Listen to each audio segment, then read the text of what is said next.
Chris Williams. Welcome to my second stream of the night. Now, I know some of y'all would have been expecting me to do a little bit more Batman tonight, but tonight we're going to stay a little bit, we're going to calm down a little bit from everything I did on Poppy Playtime Chapter 3. Feel free to check that out, by the way. We are going to get a little bit real, get a little bit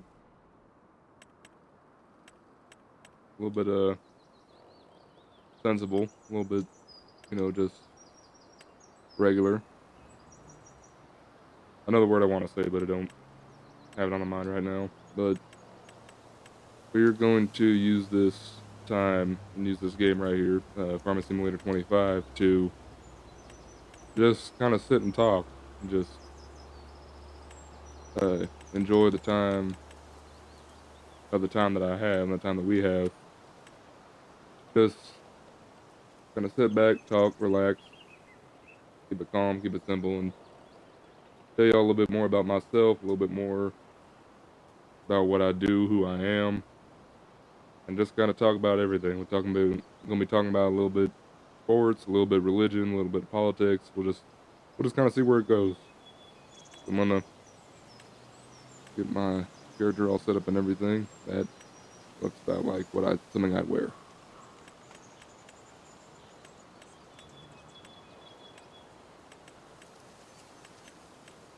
Actually, that's more appropriate. Yeah, that makes more sense. But, so I did tell y'all a little bit in an intro to one of my previous videos about who I am, how old I am. I am 23 years old, be 24 up in April. I am just essentially just a working man. That's all I've been, all I am, and probably all I'm gonna be. But we're getting where we need to be. You know, it's a lot of rough stuff going on, a lot of hard times, a lot of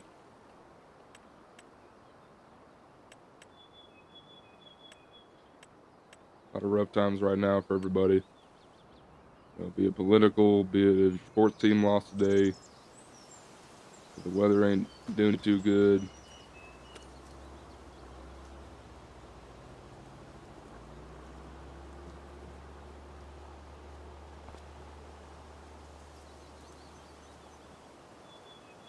Let me fix all this real quick. Give me a second. Let's see here.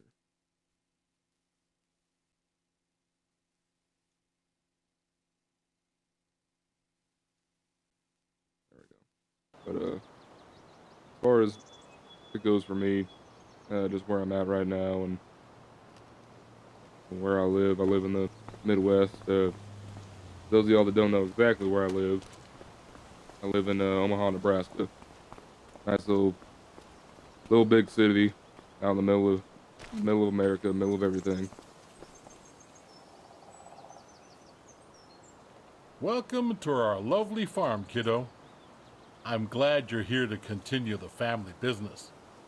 And the fact that you're about to take over the farm makes your pops quite happy, not gonna lie. Head into when your father November told me on a visit that he didn't want what I built here, I thought that was it.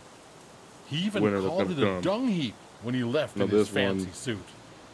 This winter that we were and then he stepped into manure on the way to his car.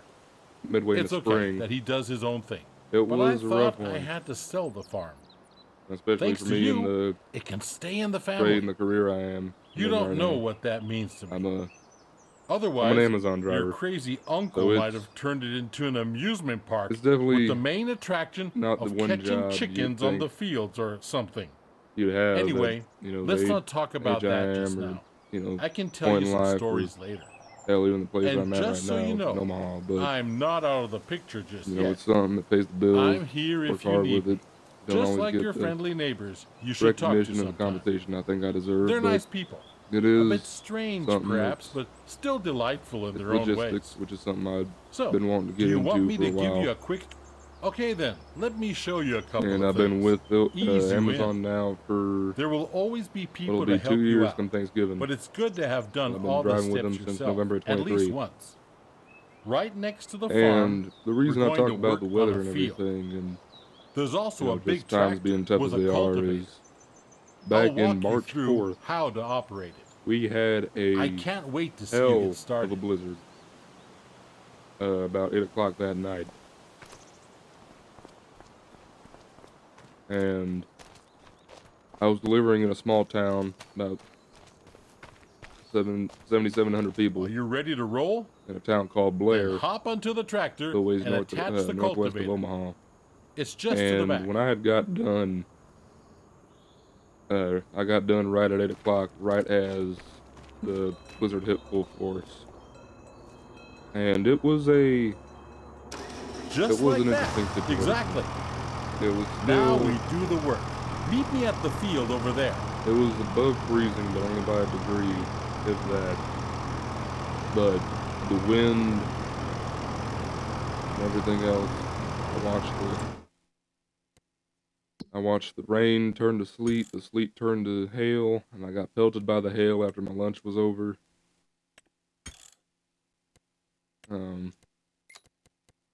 And I could not tell you how much fear I was in when all that happened. Never in my life beforehand have I ever had to be out or actually deliver in something like that. Never had to drive a heavy vehicle like I did at that point in time before, in that weather. So everything kind of just hit all at once. By the time I got done with my route and everything up in Blair, it was about 31 degrees out in Fahrenheit. I had watched the vision ahead of me change from, I want to say about 3/4 of a mile to barely 1/8 of a mile ahead of me. I could barely see 2 or 3 blocks down the street. And right as I got done too, everything turned dark besides the snow and the sleet and the hail falling from the lights, falling from the sky and being shone on by the lights. And so finally got done and told dispatch I was on my way back. And Blair's a good, I want to say about a half-hour drive if you're doing the speed limit up from Omaha. And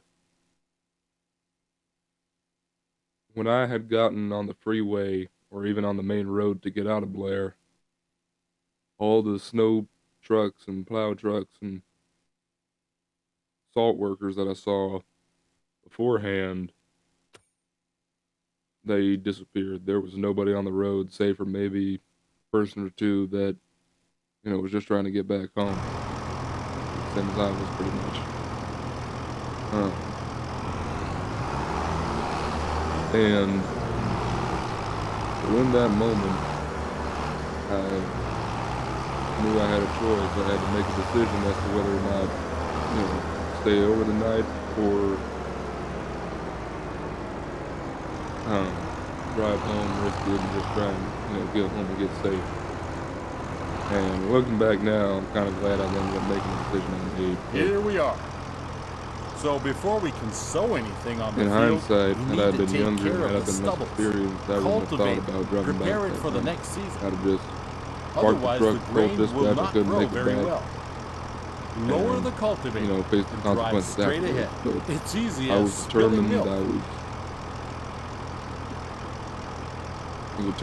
was scared stiff, but I was, able to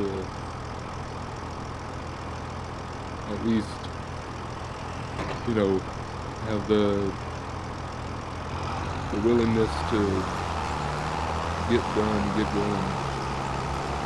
the final portion of my day, to ride back home. And on the way back to Omaha from Blair, I could not do over 40 miles an hour.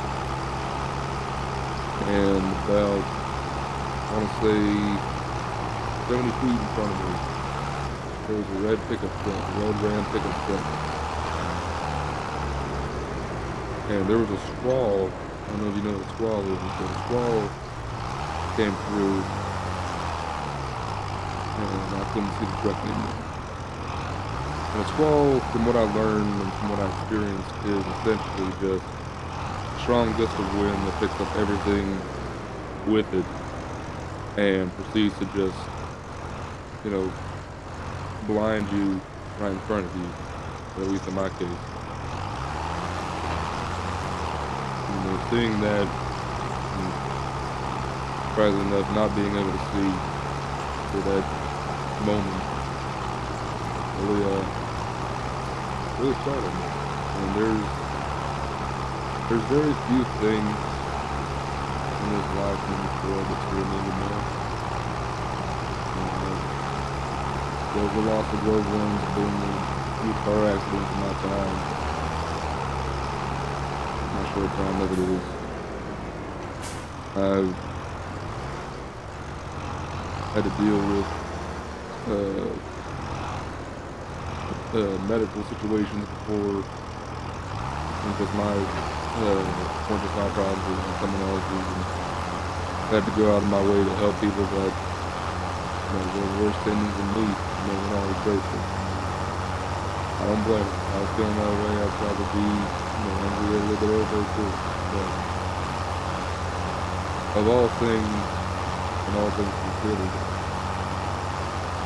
I now have my one true fear in this world, and it's childish.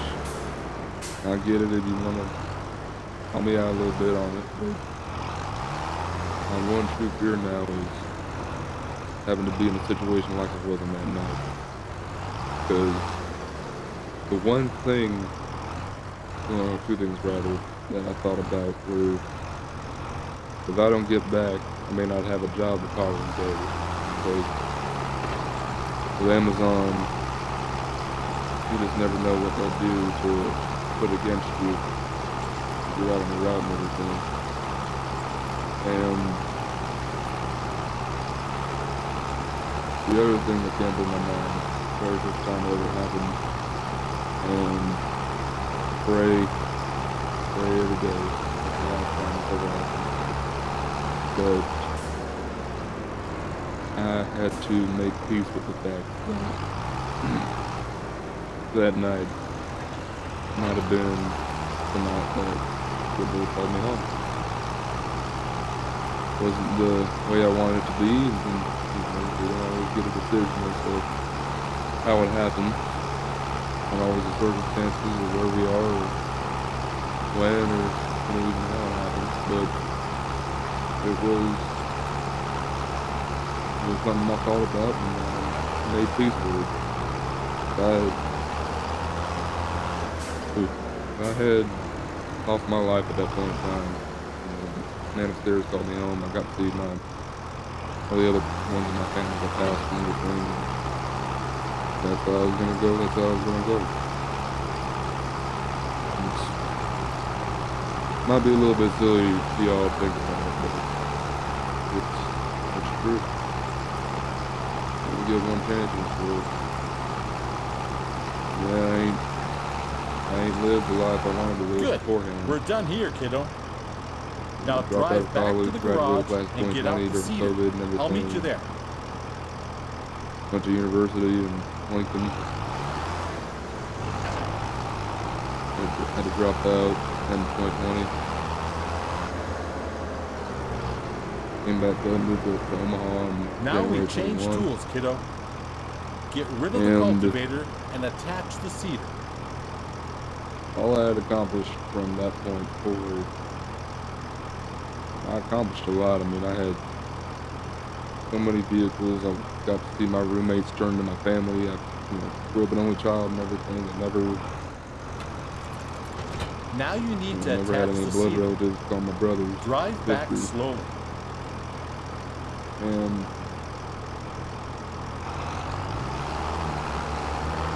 looking at it now, I mean, I did get to accomplish a lot of what I wanted to, that I know beforehand. That's how it's done. But don't you... Next to the shed, you will find a big bag with seeds. Get over there and fill. You know, here we are, close to a year later, and I look back at, you know, where I am now, and where I was then, even just those 7 months ago now. And I think that, you know, I kind of like where I am. I still got a roof over my head, my bills are getting paid. Granted, you know, this week at least, you know, dislocating my ankle, relocating it on Thursday, and then I got a full sciatic nerve. You know, it wasn't exactly the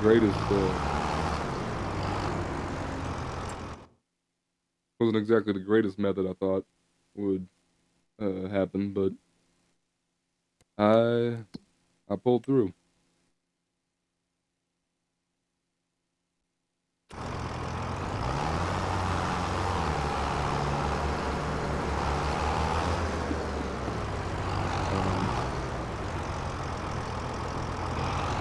I think it's kind of appropriate too, now that we're, you know, fixing to get into Halloween and, you know, a lot of spooky stuff going on. And yeah, with the spooky streams I've been doing, and, you know, all the prep work I've been doing trying to get ready for Halloween, and, you know, everything that's working related with Amazon. I think it was appropriate to kind of start off this first part of my podcast, Texas Travelers, with a story about fear and a bit of acceptance.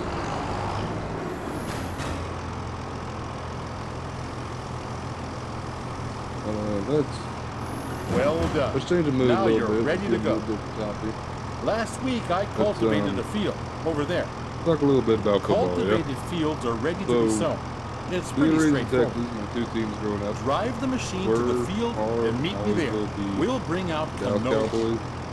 Trying to take a couple pills of the week here. Yeah, the Dallas Cowboys and the Texas Longhorns college. Granted, I did end up going to University of Nebraska-Lincoln, so I do have a little bit of me as a Cornhuskers fan.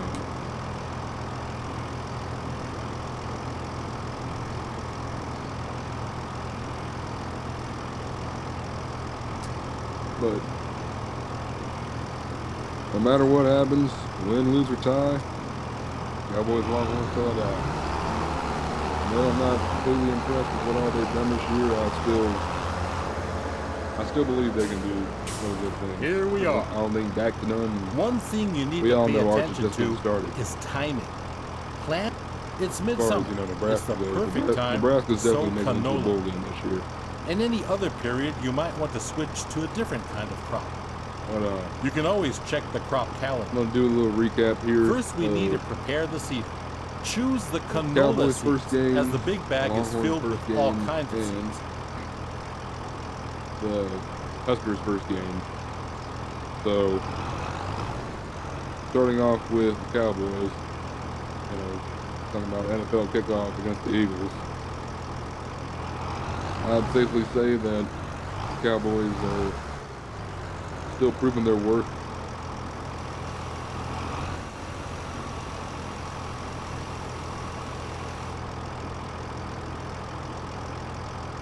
Seeding is easy. While seeding, straight lines are important. Go back and forth to bring out the seed with as few gaps as possible. I think that's, you know, that's pretty good. At some point, you'll have to buy a big bag of seeds at the store to refill. Hard. Philadelphia fought hard. But now you can use what you've got. And, now, only got to switch the machine on and lower it to the ground. A little bit of a rough game from CeeDee Lamb, but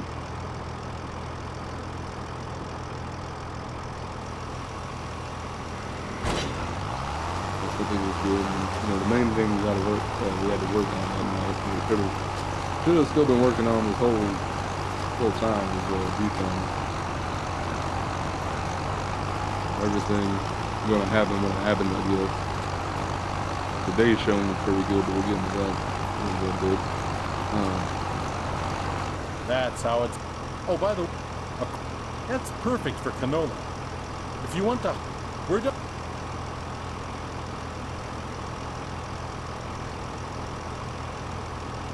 Good job. field workers are great support. Next game for Dallas cannot was finish the job in time. remember correctly. Now get back to the Overtime garage game at home. Get out the harvest. Another divisional Let's battle. do it quickly. I'll meet you there. And those boys will not quit. There goes for Dallas. Fought to the end. There was a time towards the very end that there you are. I didn't think we were going to pull it out. I thought, wow, for the first time in a long time, Dallas is going to lose to New York. But I think we've proven that we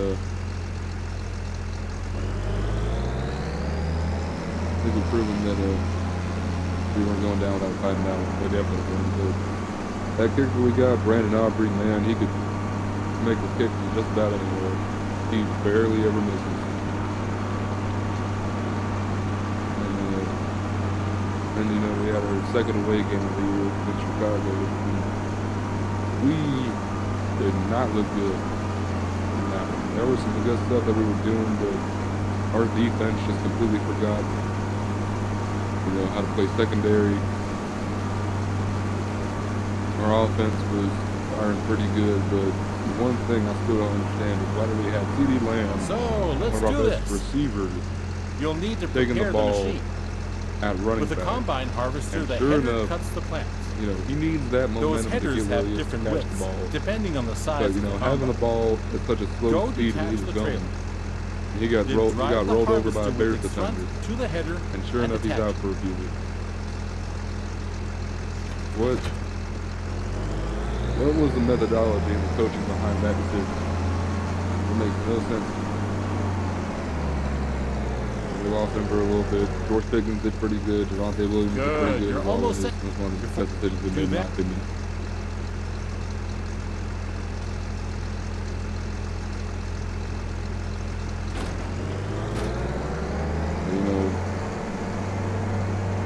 Dak Prescott can only do so good at a time, and that defense of ours did not show up at all. But, I feel like you've got to have one real bad loss to kind of get your season back on track,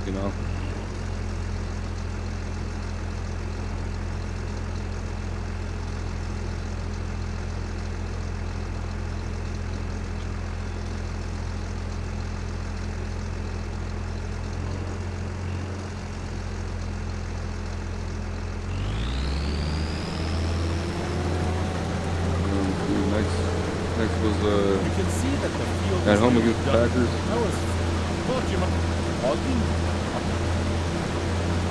for the cup. And that one, with it being Max Parsons' homecoming game, I do think that was one of the best offensive and a little bit defensive films we had.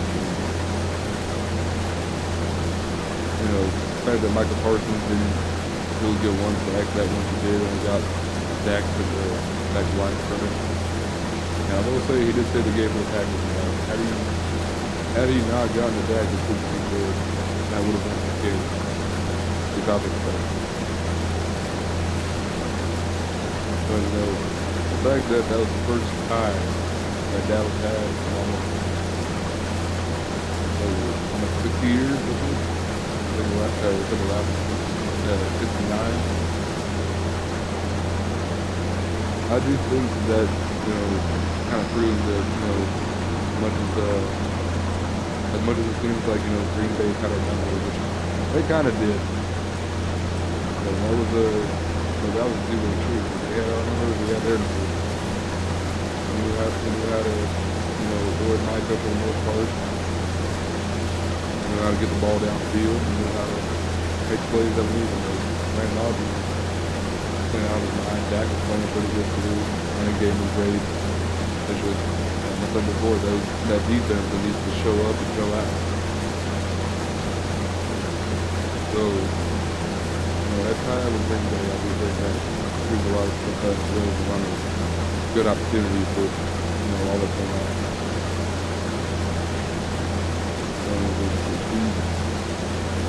Week 4, big rival against the Jets. And the Jets just not being able to do it. They couldn't even win the game today. They got so They had opportunities, but they ended up missing the key. You know, for that to be, Dallas' first rodeo, I'll take it. It's not, the most amazing for, our record and everything, but win's a win, doesn't matter who you're playing. It is the Jets. 37-22 for the end of that game. Two things we was done. A lot of good stuff from that. A lot of good stuff from George Pickens. A lot of good stuff from the defense. I think the defense backed Justin Fields on 9 times.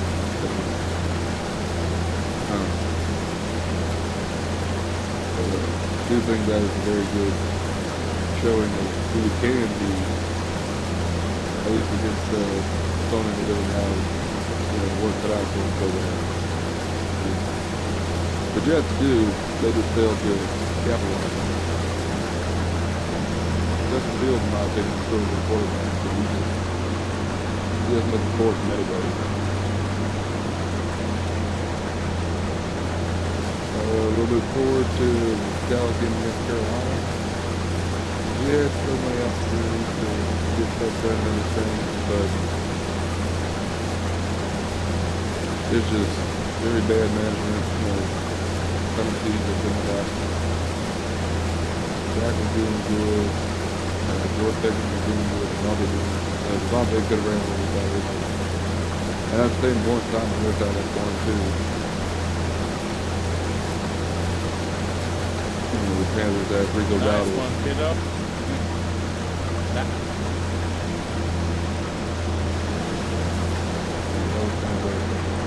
A little bit of a homecoming game and not so much.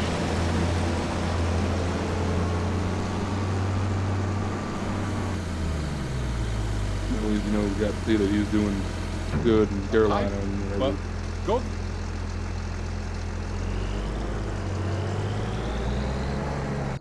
Come back to the.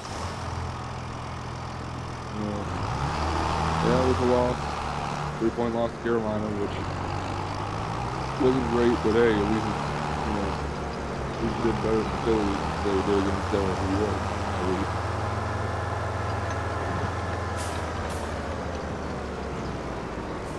And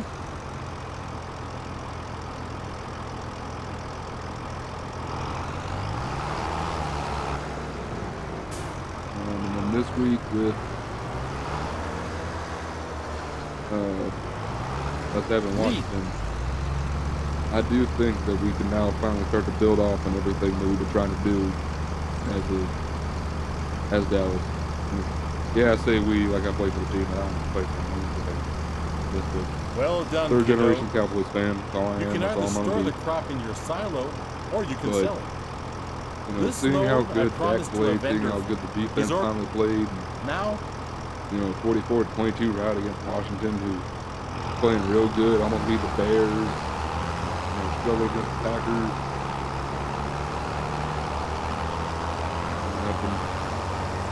More rough patches of their own. Got beat by the Falcons, if I'm not mistaken.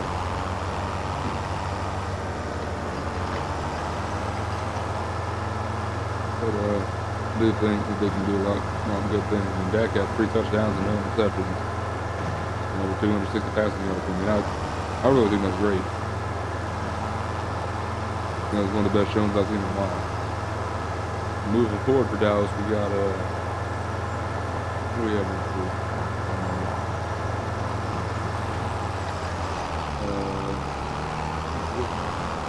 At Denver, that's what it is. And Denver, man, they just pulled off one of the most impressive comebacks we've ever seen against, I think it's New York, a team that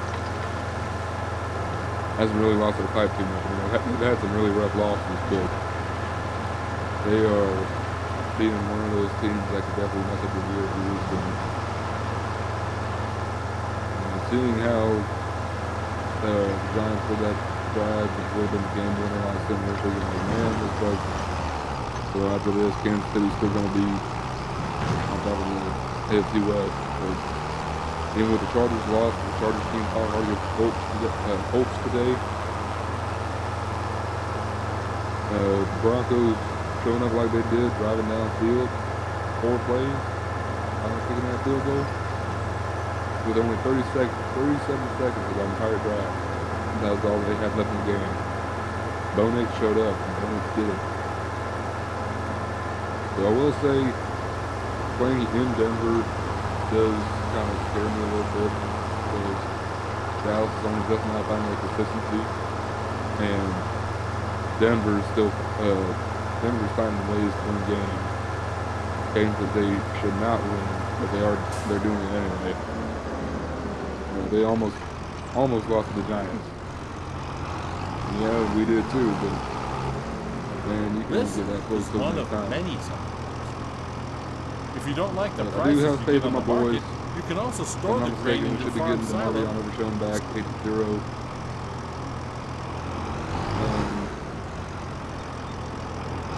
Should be all good.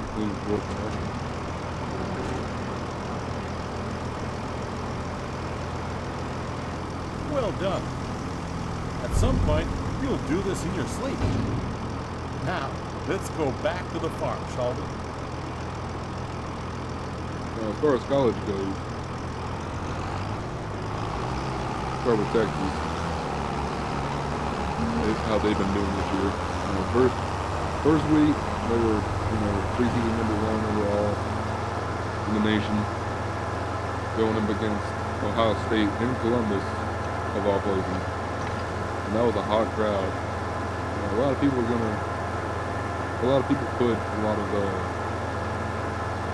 strain, a lot of bad reviews on Arch Manning. In my opinion, he still did good in that game. Only one touchdown and one interception run, but 14-7 against Ohio State. And so far, nobody else has held them that close in points. They beat us last year 28-14 in the semifinals. Quinn Ewers fumbled. But, 14-7 loss against the Buckeyes. In my opinion, that's, proof that we're not exactly going down on fight just yet. We put our best on that field, and didn't come out to win, but we fought hard. We thought, we could fight.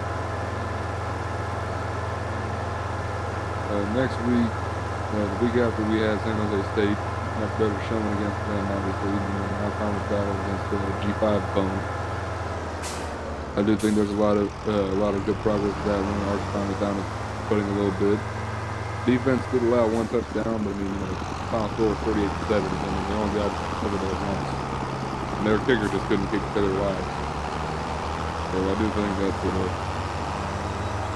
good. Week 3 against UTEP, El Paso. That was a game that should not have gotten that close. But it did. It wasn't the prettiest win, but we got it done.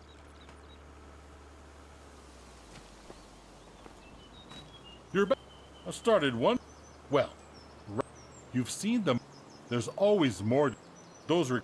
Next thing is, you don't want your old grand, but if you want, he has been, he will glad. Now, get to farming. Dung heap indeed. You'll do just this far.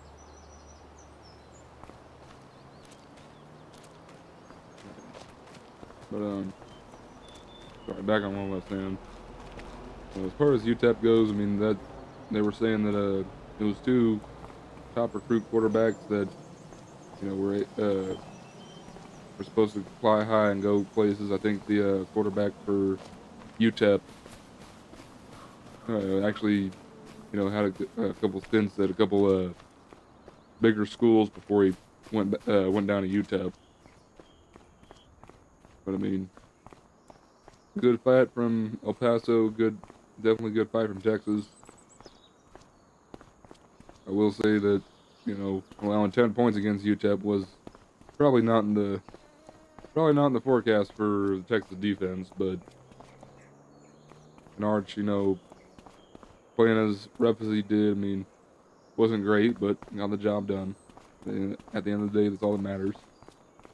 And I do think he'll still continue to have room to grow. He definitely does. He's only in the sophomore year, and a lot of people are talking about, he's going to get drafted this year, and what's going to happen in Texas afterwards. Well, for one thing, we got if I'm not mistaken, we got a 5-star recruit. And his name is Dia Bell.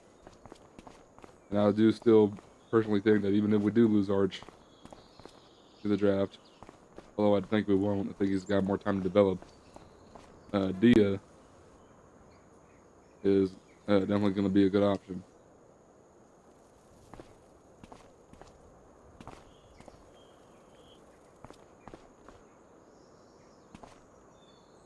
Let's see, week 4 against Sam Houston. I mean,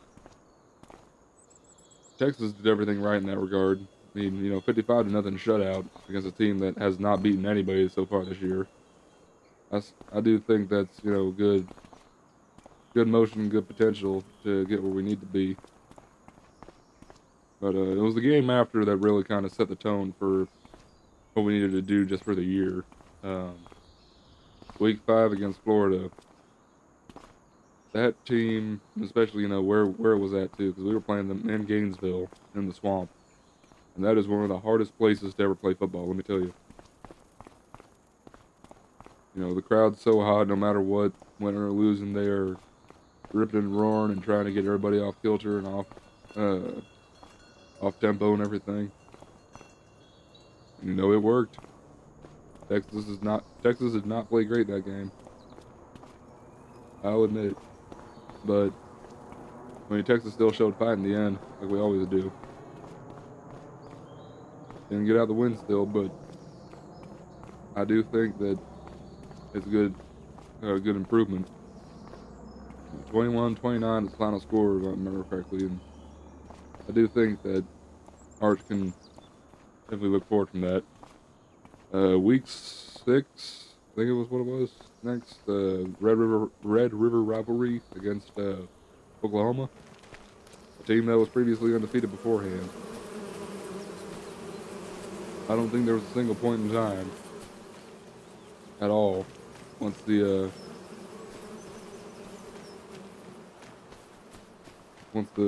second half hit that I thought we were going to lose that game. I didn't even have a doubt in the first half, honestly. We have owned them so hard over the past couple of years. They're a lot of a different team when they don't have Dylan Gabriel. Yeah, he finished out his last year at Oregon, but when he was at Oklahoma, he led them to one of the biggest upsets, against us at Texas.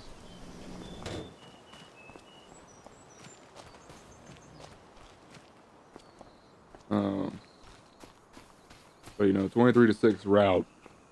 That was completely one-sided after the first half. I mean, that just goes to show that we aren't playing around anymore.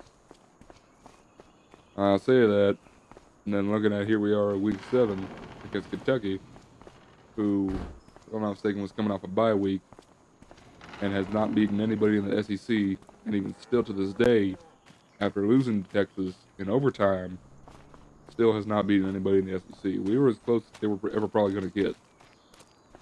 And I don't know who they got next. I think they got Florida next, but, it's irrelevant to me at this point. We beat them. We got them out of the way. 16-3 in overtime. A very defensive game on both sides.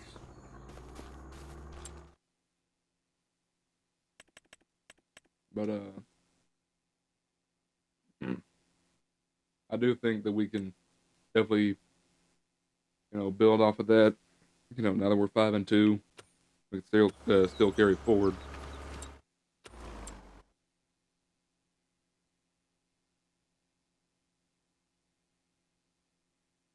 I'm looking forward to next week. We'll be playing Mississippi State in Starkville. So that'll definitely be a good one in my opinion.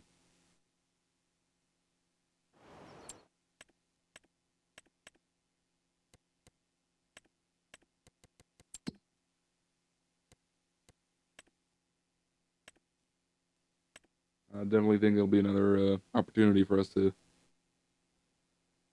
at least claim bowl eligibility. So that'll definitely be good. Now we go over to Nebraska, a team that, had the whole world against them for the most part. And, now is just about almost bowl eligible as well. First week game in Kansas City, they're still trying to groom Raiola for the starting role of the Chiefs, I guess.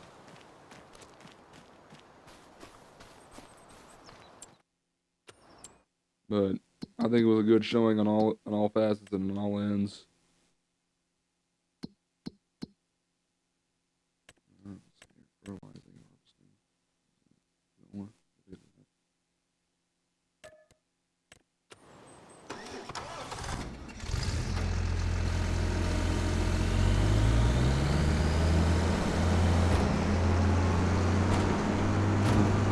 Finished 20-17 against Cincinnati, the Bearcats.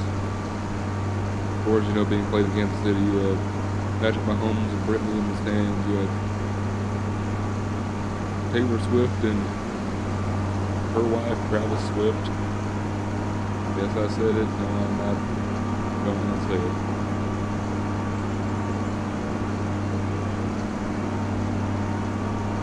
That man has been locked down by his now fiance for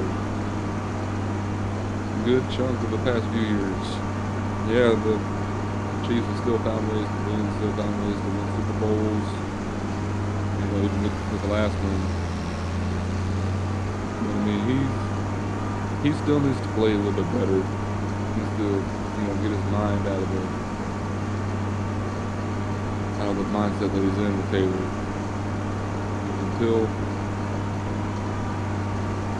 Until I see him start to put up numbers like he used to, I don't have any faith in him. I got all the love in the world for Patrick Mahomes. I have no real disrespect for Travis Kelce, the man. But as a player, he needs to get his head out of it and get back in the game. He's, letting every single motion of his get too wound up. Yeah, sure, they beat the Raiders and they beat the crap out of them, but that's what it is. I'm getting off track here. Anyways, Nebraska beats Cincinnati in a really good game. Cincinnati will beat them only lost so far in the season. Cincinnati is now 6-1. They're beating Oklahoma State the other night. Good showing from them. Did not hold back on anything. More like they were taking out the frustrations on Bookie State, but they look good. Week 2 for Nebraska, I think it was against Akron. 68-0 against them. And I don't think Akron's even won a game yet. I could be wrong about that, but I don't really pay attention to it. Kind of stopped paying attention to the high schools when I was on the game.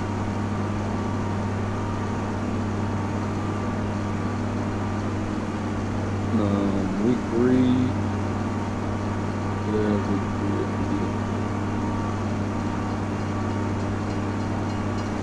I think it was just, okay, it only was do not conference. 3 of them. They faced Houston Christian, Houston Baptist, whatever it's called.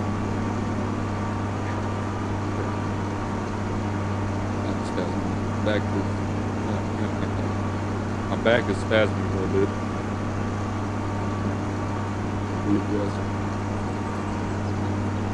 Beat the crap out of the Huskies 59-7. Game that wasn't the Huskies to win, of course. FCS school, you know how it goes. And then, of course, just like how Nebraska does, play the first game at home against Michigan. Start off their Big Ten conference play. Granted, they did do good. They fought really hard. They fought really well. But they're just not ready to get over Michigan yet.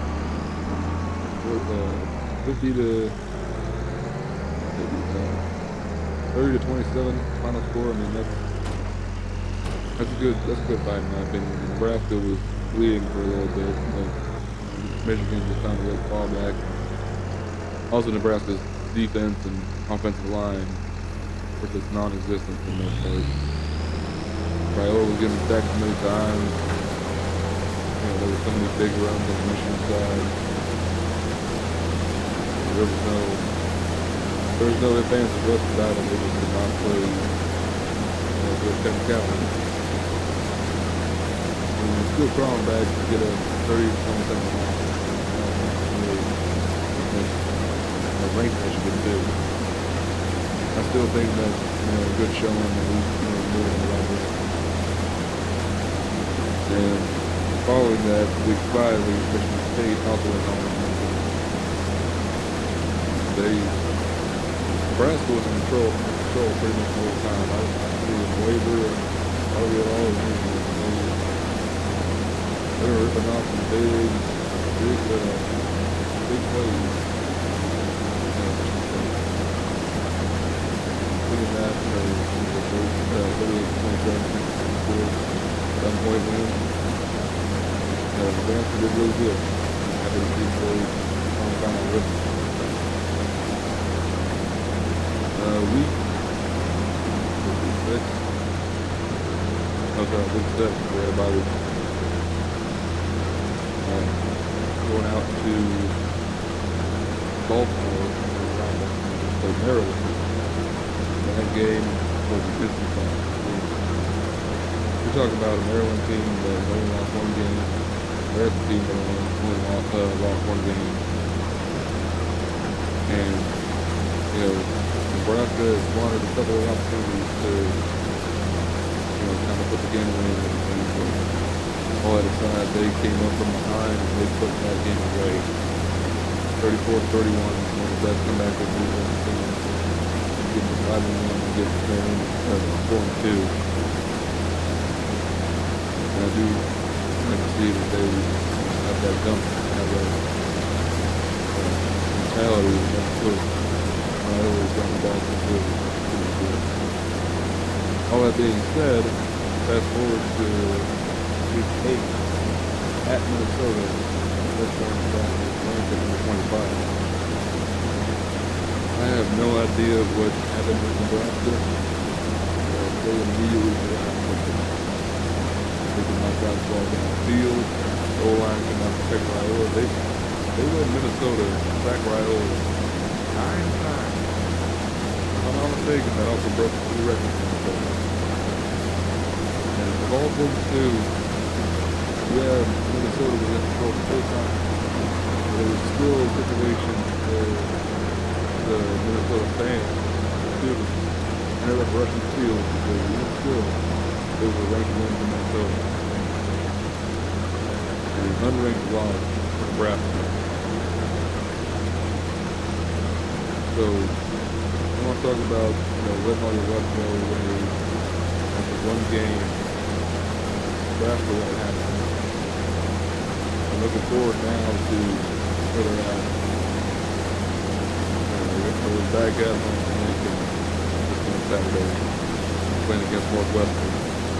Northwestern's been an iffy one the past few weeks.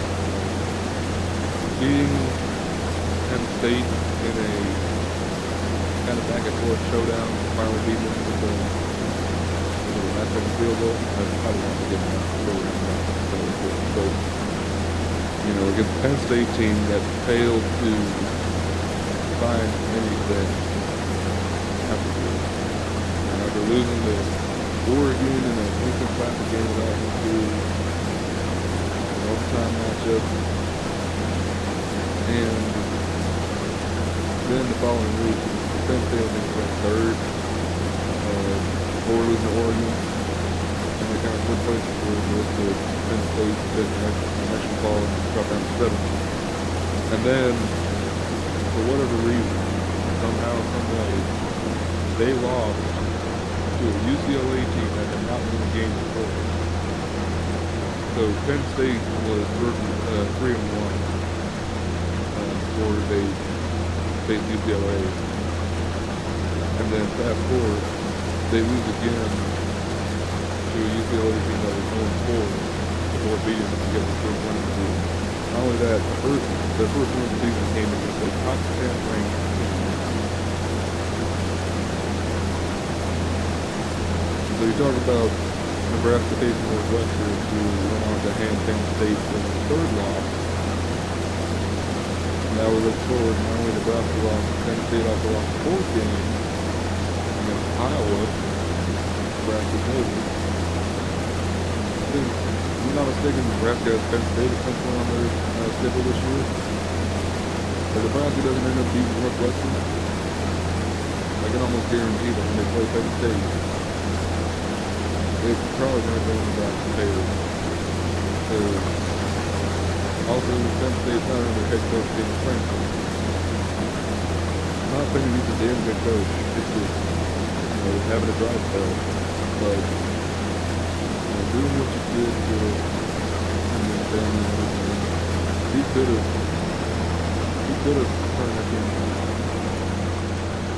He's coached him for, I want to say 12 years. They still said, you know what?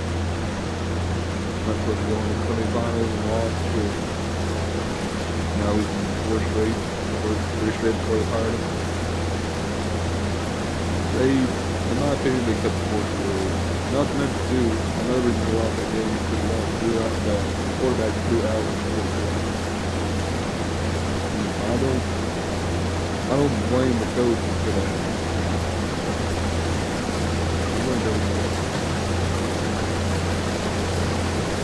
As you hear, we got Dallas facing Austin, Denver on Sunday. Texas facing at Mississippi State Saturday. And then we got Nebraska facing off at home with Northwestern on the Saturday. So all good things, a lot of good football coming up. I guarantee it. Sitting back after the order. Up on TV, actually, YouTubers and content creators.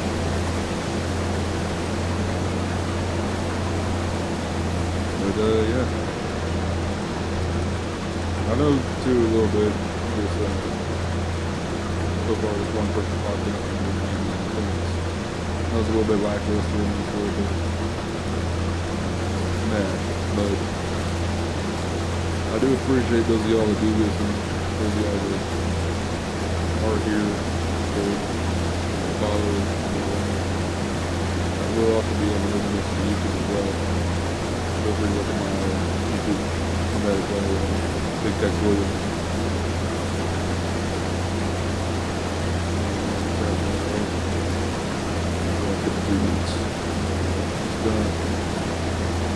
I will say too, I've been talking this whole time. This new apartment generator I live in is pretty well done. So still, I would have just been playing Farming Simulator 22, but I took it off the Game Pass. I'm not gonna pay again for Farming Simulator. Might as well go for free. There's always been a Game Pass for free.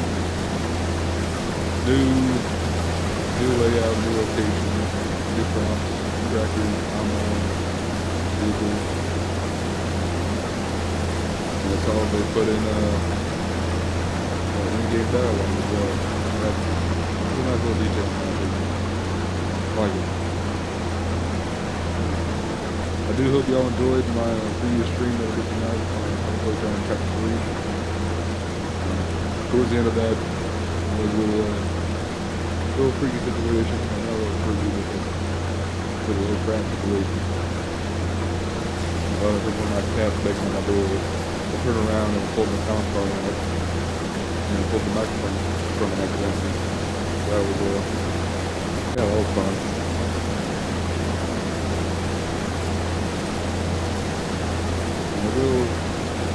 I will say these final little 6 minutes I have. I don't want to make this podcast too long. I'm getting a little long-winded and kind of broken record style. I do want to leave y'all on a positive note. Something for all the working men, all the people that feel like they're not being compensated and paid attention to what they do. At the end of the day, it doesn't matter if you work a white-collar job, blue-collar job. If you're busting your ass, you're busting your ass. this way or that way. But if you're working hard and you're at business, you have to get stressed out of what you're doing. You're making sure you do it. You're facing the wind, the rain, the snow, bad times, bad people, traffic, the end of the day. You're still showing up to work and saying, okay, what's next? You are one of the most important pieces of this country, of this life, more than you ever know. I mean, you're still feeling, oh, I'm not going to get the recognition out of the world, or oh, I'm not doing enough and need to do more. Just know, there's one main person, one main being that does take knowledge, take note of all the hard work you do. I know most of y'all, some of y'all watching may not be believers, but take it from someone who admittedly wasn't for a little bit, about the world, about the man, started find a stage again and trials and against. Take it from me. Even if co-workers, your bosses, folks, your family, your enemies, and even if your neighbor down the road doesn't recognize your hard work, God does. It may not seem like it, may not seem like everything's going to take that heartbeat, but keep working hard, keep doing what you're doing, the way you're doing it, keep busting ass, don't break yourself, but keep bending, don't break. It is hard to pick yourself back up from the day, but even if you do break, even if you do bend a little bit too hard, physically, there is still an upstairs over there ready to help you. When you're tired, you're torn, you're cracked, bent, broken, ripped, you feel like nobody's there. Just know that God does, God is, and God will.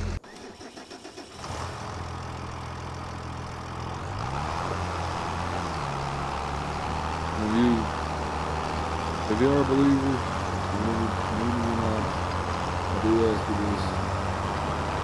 Just leave your room. If you want to, you don't have to.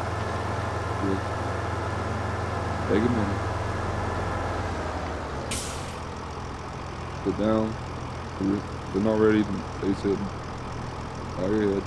Close your eyes. Put your hands together. Open your mouth. And just say this prayer with me. Our Father, who art in heaven, hallowed be thy name. Thy kingdom come, thy will be done, on earth as it is in heaven. Give us this day our daily bread. Forgive us our trespasses, we forgive those who trespass against us. And lead us not into temptation, but deliver us from evil. Father God, we come before you today. Thank you for everything you have given, all you're giving and all you will give. Thank you for all you have blessed, all you are blessing and will bless. Thank you for this day, for the weather. Thank you for this opportunity to wake up. Thank you for allowing me, my friends, my peers, to come out, get on the road safe, get our job done, serve the people as we serve you. Thank you for all the opportunities, courage, perseverance, patience, and all the opportunities that you will put to us in the future. I ask that you may allow me, my folks, my friends, my family, my peers, co-workers, everybody I hold dear, even my viewers. Let them see the light of tomorrow. Help them to be patient. Give them opportunities to be patient, courageous, and brave in the times that we face. here in the future. I ask that you may help me through my physical pain, through my mental anguish, my stress. I ask that you may continue to do for me as I do for others. And as always, thank you for sacrificing your son, so that those who may believe in you shall not perish, receive eternal life. For that is the truth. That is true as the sky. All these things in your name we pray. Amen. Alrighty guys, I appreciate your time. Appreciate you listening to me talk for a little bit. If you do like this podcast style, this kind of just sitting somber, talking about life and a little bit of everything, being real, then feel free to leave a follow on Twitch. If you're watching this on YouTube, leave a like, comment, subscribe. All the help is appreciated, all the support, all the views, all the likes, all the follows, everything is really appreciated. Thank you all for helping me to continue this hobby of mine. And I pray that you tell your friends as well, your family, so that way I can continue to grow and continue to get better content for you. If you have any questions, comments, concerns, any advice you want to give, tips, any constructive criticism, even if you want to say, something right. All support and all input is appreciated and acknowledged. All that being said, thank you again for your time. Y'all have a good one. Stay safe. My name is Big Tex Williams, and I will see y'all in the next video. Take care.